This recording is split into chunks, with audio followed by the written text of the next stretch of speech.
número de brasileiros recorrendo ao visto de investidor aumenta nos Estados Unidos. Protestos em Los Angeles contra ações do ICE deixam feridos e dezenas de presos. Esporte, Bia Ferreira derrota a Argentina nos Estados Unidos e mantém título mundial de boxe. Equipe brasileira vence regata na Fórmula 1 do Mar, que rolou em Nova York no final de semana. E tem todos os detalhes do Jogo das Estrelas, organizado por Ronaldinho Gaúcho na Flórida.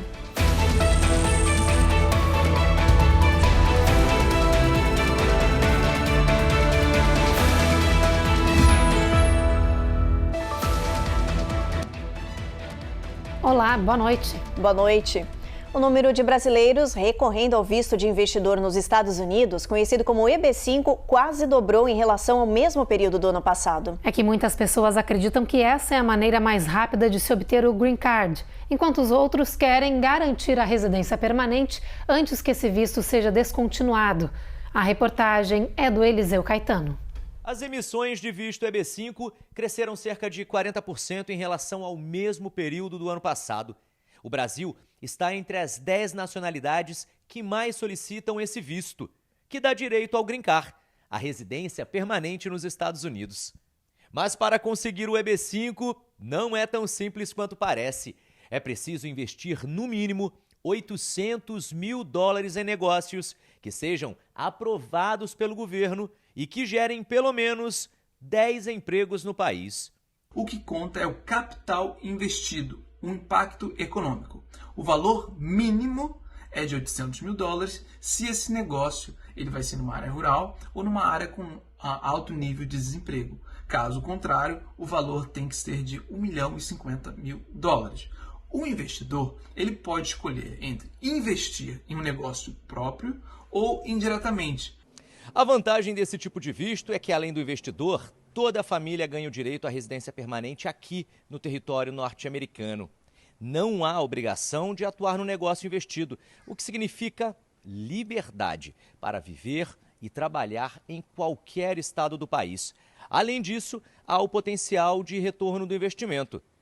Pode parecer um jeito seguro de obter o Green Card, mas como todo negócio, também envolve riscos. É fundamental você contar com um advogado de imigração licenciado que conheça bem esse tipo de processo e possa revisar todos os documentos antes de você realizar o investimento. Também é essencial analisar o projeto. Quantos investidores anteriores já conseguiram o Green Card? O projeto já foi aprovado pelo USCIS, pela imigração? Existe uma transparência na gestão desse fundo? Evite promessa de retorno garantido. Mas essa corrida pelo visto de investidor também tem outro motivo. O presidente Trump anunciou que nos próximos dias vai lançar o Gold Card, que vai custar $5 milhões e oferecer residência no país. A ideia da Casa Branca é substituir definitivamente o EB5, criado em 1990. Mas a proposta ainda precisa de aprovação legislativa. Para criar esse Golden Card, não é através de uma ordem executiva, não vai ser a vontade do Trump simplesmente numa canetada que ele vai poder criar. Precisa ser feita uma proposta e ser aprovada, pela Câmara e do Senado, e hoje não existe essa proposta, não é uma coisa rápida, que é realizada. E depois, eu entendo que essa correria no visto EB5, que existe há bastante tempo, se dá porque no passado o Visa Bulletin, a fila do EB5 era muito longa. Então não era muito interessante para as pessoas aplicarem um valor alto de $800 mil ou $1.050.000 e esperar 4, 5 anos para ter a residência permanente, quando existem outras formas mais rápidas. Mas hoje, o Visa Bulletin ele não tem uma fila para essa categoria, como eu falei anteriormente. A proibição de viagens para 19 países entrou em vigor hoje. A medida do presidente Donald Trump inclui países de nações muçulmanas, a maioria da África e Oriente Médio. Entre eles, Líbia, Sudão, Iêmen, Afeganistão e Irã, mas outros também estão nesta lista, como Mianmar, Haiti e Venezuela. A proibição não se aplica a residentes permanentes dos Estados Unidos ou viajantes com vistos existentes. Trump anunciou que a proibição é motivada por preocupações com a segurança nacional após o ataque na semana passada em Boulder, Denver, Colorado, por um egípcio que excedeu o visto. O FBI descreveu aquele ataque como antissemita e um ato de terror. Trump diz que as novas proibições de viagens são uma estratégia para proteger os Estados Unidos de ataques terroristas e outras ameaças públicas. Os planos de deportação do presidente Donald Trump estão alterando a rotina dos centros de detenção dos Estados Unidos. Na Dakota do Norte, uma cadeia acabou se tornando um local de espera para a deportação do ICE. Os indocumentados são enviados para lá até serem expulsos do país. Todo dia, entre 15 e 20 imigrantes em situação irregular chegam nesta prisão em Bismarck. O local tem mais leitos e, por isso, foi selecionado pelo ICE para detenções temporárias. A Polícia de Imigração transformou essa instalação em um centro de espera para deportação. Os detentos são mantidos no local até que o processo seja concluído. Depois, são transferidos para outra unidade e embarcados em voos para outros países. O ICE afirma que o uso dessa cadeia está gerando renda para o Estado sem prejuízo aos contribuintes. We are compensated for housing them, so there is not a negative financial impact. Somos compensados por alojá-los, então não há impacto financeiro negativo em nossa comunidade para cumprir esses contratos. Na verdade, isso se torna benéfico, porque se tivermos leitos sem detentos, isso aumenta nosso custo diário. Se preenchermos algum desses leitos com detentos, isso ajuda a compensar e pagar nossos custos fixos, explicou o chefe Trent Wagen. Ultimately makes it a cheaper facility to operate for the expense to our local taxpayers. A prisão pretende contratar mais funcionários para atender a crescente demanda. Além do ICE, outros órgãos também estão utilizando os centros prisionais do Estado, incluindo a Guarda de Detenção dos Estados Unidos e o Departamento Correcional da Dakota do Norte. A seguir, a gente fala da escalada de tensões nos protestos em Los Angeles contra as ações do ICE. E nova pesquisa mostra o que a população do país pensa sobre as deportações de Trump e a forma como estão sendo feitas.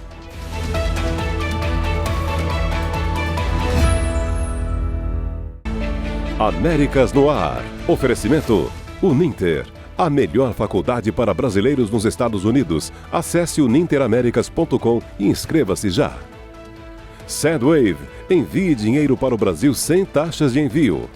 Aproveite $15 com código promocional Record 15 no seu primeiro envio. Envios BR, solução de envio para suas compras e negócio dos Estados Unidos ao Brasil em apenas 5 dias. Use o código Record 20 e ganhe 20% de desconto no seu primeiro envio. Vida Máxima Account. Orientação especializada e suporte para sua legalização nos Estados Unidos. Seu futuro é agora. Use o código Vida Record e ganhe uma consultoria grátis. Ei, deixa eu aproveitar aqui o intervalo rapidinho. Inscreve no canal, aproveita, deixa isso. E dá aquele like, por favor.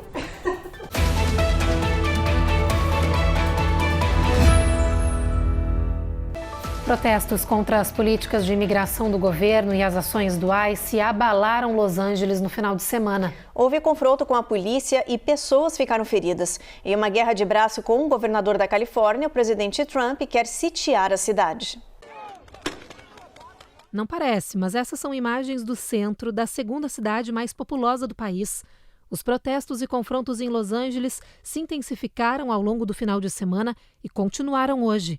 As manifestações em frente ao centro de detenção do ICE começaram pacíficas, mas a polícia avançou contra a população disparando gás lacrimogêneo e bombas de pimenta. Alguns manifestantes reagiram com pedras e queimando carros.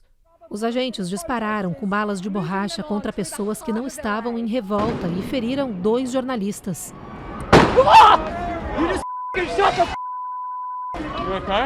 As manifestações foram organizadas em resposta às recentes batidas do ICE na Califórnia, onde milhares de imigrantes estão sendo detidos.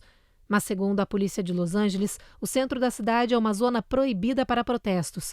Por isso, reagiu sem o uso de munição letal. Dezenas de pessoas foram presas. Enquanto os protestos se desenrolam nas ruas, os governos federal e estadual estão em desacordo. Trump enviou 2.000 homens da Guarda Nacional para a região e o governador Gavin Newsom condenou a medida, chamando de um abuso de poder. Ele disse que essa ação vai aumentar a violência e revolta e acusa Trump de fazer isso intencionalmente. This violence that I've seen is disgusting. O chefe de polícia de Los Angeles diz que a escalada de violência e as cenas dos protestos são devastadoras e que seus agentes vão seguir agindo para restaurar a ordem.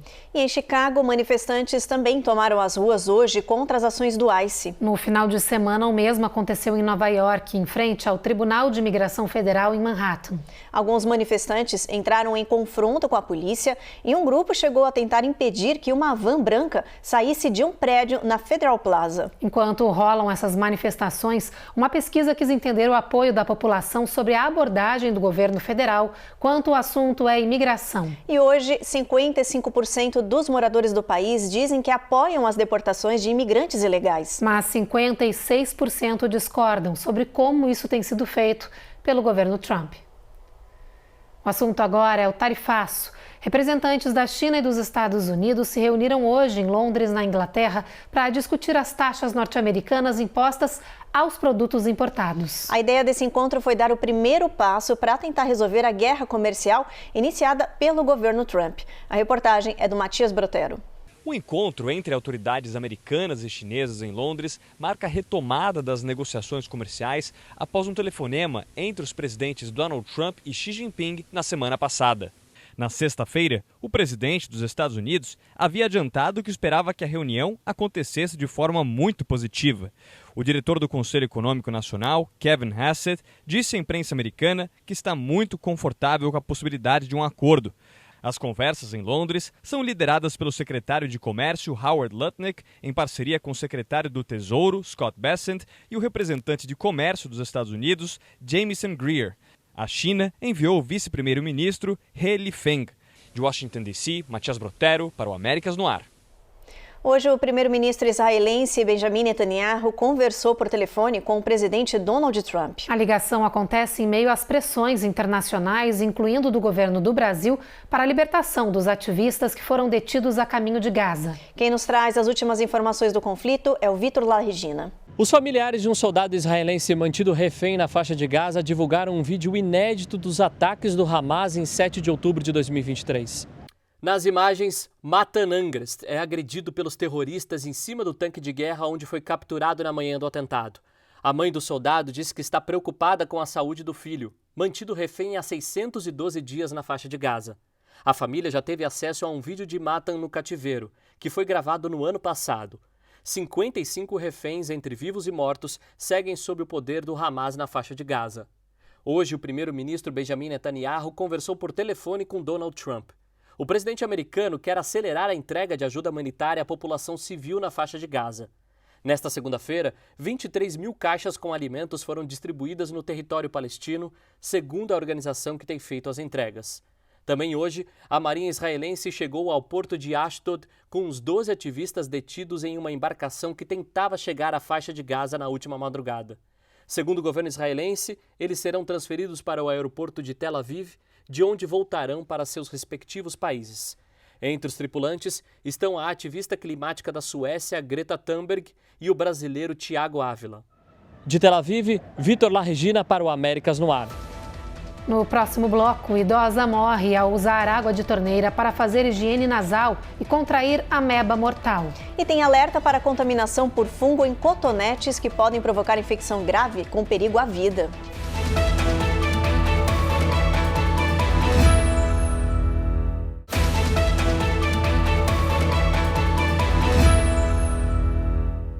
O CDC, o Centro de Controle e Prevenção de Doenças nos Estados Unidos, confirmou que uma idosa morreu vítima de uma infecção rara no cérebro provocada pela ameba que come carne. Ela contraiu esse organismo vivo depois de fazer uma higienização nasal simples com água da torneira. Por isso, as autoridades estão alertando as pessoas para tomarem cuidado com o início do verão e as alergias respiratórias. A contaminação aconteceu depois do uso da água de torneira de um trailer num acampamento como este, no Texas, e acendeu um alerta importante sobre os riscos de usar água da torneira para higienização nasal. A idosa, que não teve o nome divulgado, foi diagnosticada com meningoencefalite amebiana primária, causada por um organismo que é popularmente conhecido como ameba que come carne. A mulher de 71 anos morreu 8 dias depois de ter sido contaminada. De acordo com o CDC, entre 1962 e 2022, foram registrados 157 casos da doença nos Estados Unidos, com apenas 4 sobreviventes. A taxa de mortalidade ultrapassa 97%. A infecção não ocorre pela ingestão da água, mas sim quando ela entra pelo nariz, especialmente durante mergulhos em rios, lagos ou, como neste caso, pelo irrigador nasal. O caso chama atenção principalmente para pessoas que usam esses métodos naturais para tratar sinusite ou alergias. As autoridades de saúde reforçam que, ao usar equipamentos como esses, é importante usar água destilada, esterilizada ou fervida e resfriada. Tem alerta também para 3 tipos de cotonetes que são usados para higienização nasal, medicamento para resfriado e dentição de bebês. Esses produtos podem estar contaminados por fungos e podem provocar infecção grave com perigo à vida. Os cotonetes em alerta são da empresa Church & Dwight, que anunciou um recall dos produtos vendidos em diferentes locais do país. São eles cotonetes nasais da Zicam Cold Remedy e cotonetes nasais Zicam All Clear. Os cotonetes Oragel, usados para medicação na dentição de bebês, também podem estar contaminados com os fungos. As autoridades alertam que as pessoas com sistema imunológico comprometido, condições médicas pré-existentes e bebês sem vacinação correm maiores riscos. Até o momento não há registro de mortes. Quem tiver esses produtos em casa deve descartá-los imediatamente ou devolvê-los nas lojas onde foram comprados para receber um reembolso. E as viagens das férias de verão estão aumentando e a Administração de Segurança e Transportes emitiu um alerta para quem ainda não tem o Real ID, o documento exigido para viagens domésticas. Muitas pessoas estão tentando embarcar com cartões de clubes, como o do Mercado Costco, e outras instituições também. Mas essas identificações não são aceitas nas triagens de embarques. Quem esteve nos aeroportos nos últimos dias notou os grandes atrasos e as enormes filas de espera. E o motivo não foi apenas o aumento no número de pessoas embarcando, que dobrou, é que muita gente está usando identificação incorreta e isso está atrasando todo o processo e provocando filas. A TSA, a Administração de Segurança em Transportes, disse que muitos viajantes estão tentando embarcar em voos domésticos com cartões de supermercados, como o do Costco, por exemplo, ou outros clubes ou instituições. Os agentes lembraram que essas identificações não são oficiais e não podem ser usadas no check-in.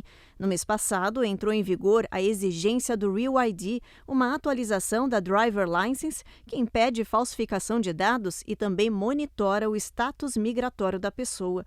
A Administração de Segurança de Transporte lembra que só serão aceitos documentos como passaporte, Driver License atualizada e Green Card para viagens domésticas. Um avião de paraquedismo com 20 pessoas a bordo caiu no domingo no condado de Coffee, no Tennessee, a cerca de 90 quilômetros ao sul de Nashville. O acidente ocorreu momentos após o avião deixar o aeroporto regional de Tullahoma. Por sorte, todos os que estavam a bordo sobreviveram. 4 pessoas sofreram ferimentos graves e foram levadas para um hospital. E na Califórnia, um bimotor caiu no mar de San Diego. De acordo com as autoridades, 6 pessoas estavam a bordo e, apesar das buscas pela água e pelo céu, até agora ninguém foi encontrado. A aeronave estaria rumo a Phoenix, no Arizona, e as identidades dos desaparecidos não foram reveladas. O Conselho Nacional de Segurança em Transportes está investigando ambos esses acidentes. No próximo bloco, Bia Ferreira derrota a Argentina nos Estados Unidos e mantém título mundial de boxe. E tem todos os detalhes do Jogo das Estrelas, organizado por Ronaldinho Gaúcho, na Flórida.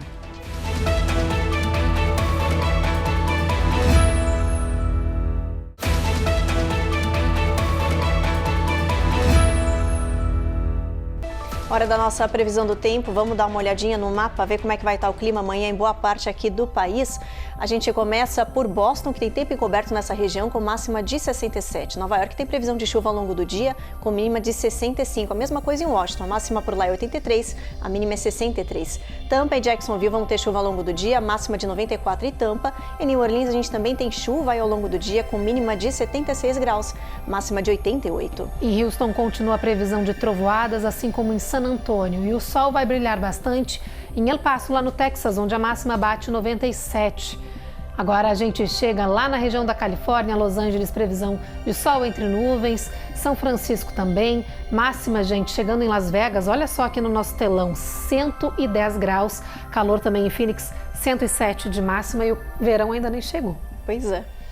A campeã mundial de boxe, Bia Ferreira, manteve o título neste final de semana após derrotar uma rival argentina. Foram incríveis 10 rounds até a brasileira sair reconsagrada como a melhor do mundo. Ladies, this is for the World Championship. Fight with honor and courage. Touch him up if you want to. Nice. A Batalha do Mundial dos Pesos Leves aconteceu em Orlando, na Flórida, no sábado. E foi uma luta de tirar o fôlego.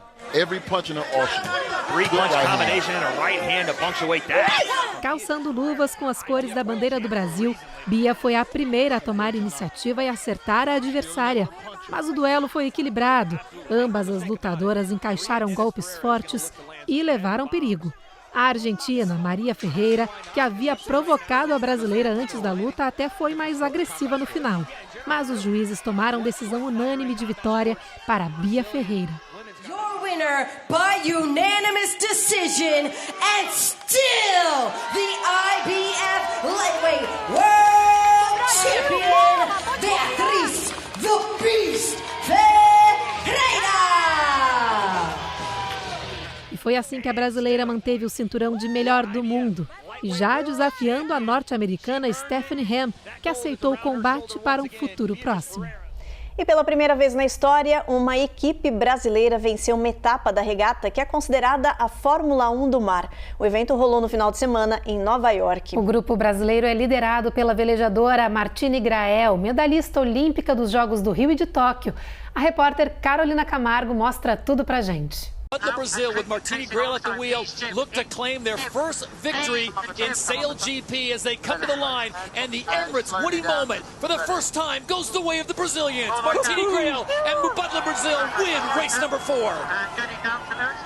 Foi uma grata surpresa quando o time brasileiro venceu uma das disputas do Sail GP pela primeira vez na história do evento. E ainda de dentro da embarcação, na água, a capitã Martine Grael comentou a vitória da regata em inglês. A atleta disse: estamos apenas cumprindo nossos requisitos e temos, você sabe, alcançado nossas metas para cada evento e estamos muito felizes. Nessa regata da competição, que é conhecida como a Fórmula 1 do mar, o Brasil superou outros favoritos, como Espanha e França, que ficaram em segundo e terceiro lugar, respectivamente. Na entrevista, logo após cruzar a linha de chegada, a capitã brasileira contou que o segredo para ganhar a prova foi manter a calma e fazer o simples bem feito. Keep it simple. Well, you keep it simple. First, keep ahead of the other, competitors and finish first.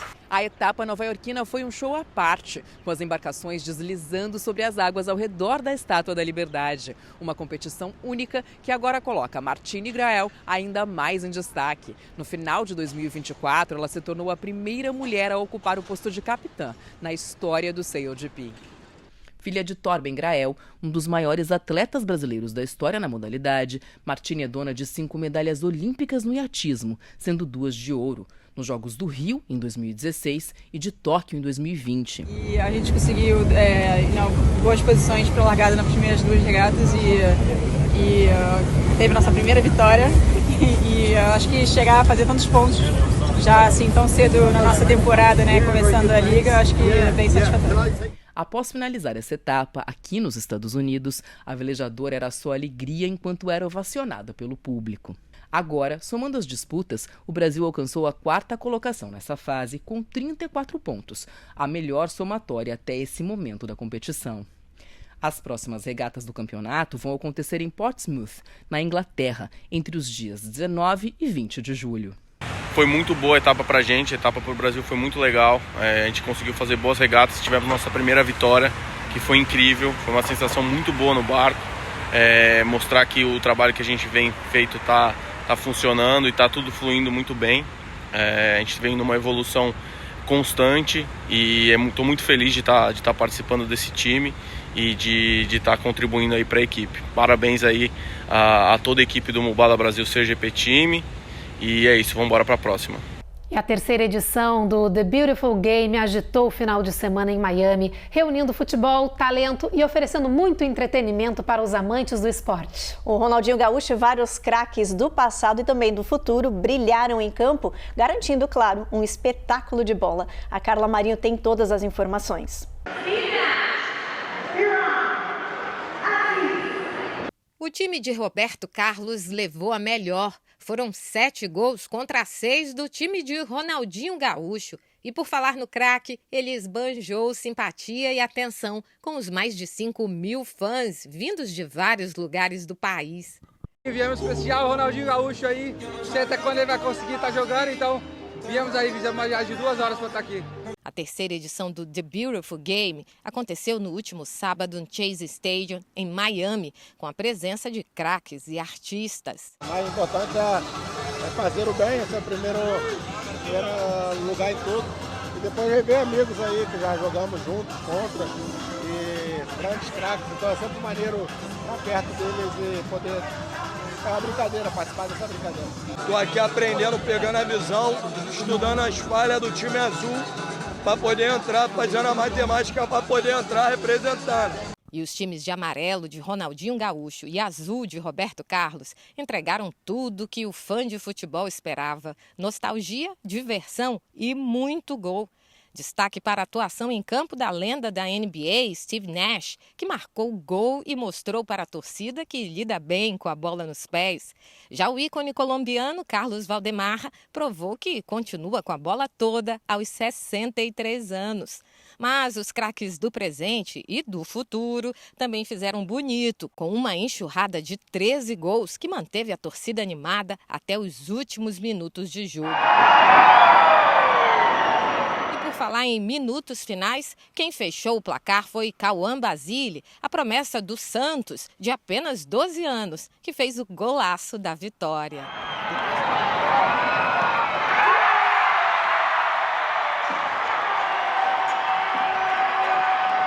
Depois dessa experiência, só resta para a torcida / fãs aguardar o próximo The Beautiful Game, o jogo onde a celebração do esporte por meio da amizade e do espetáculo dentro de campo ganham mais atenção do que o time vencedor da partida.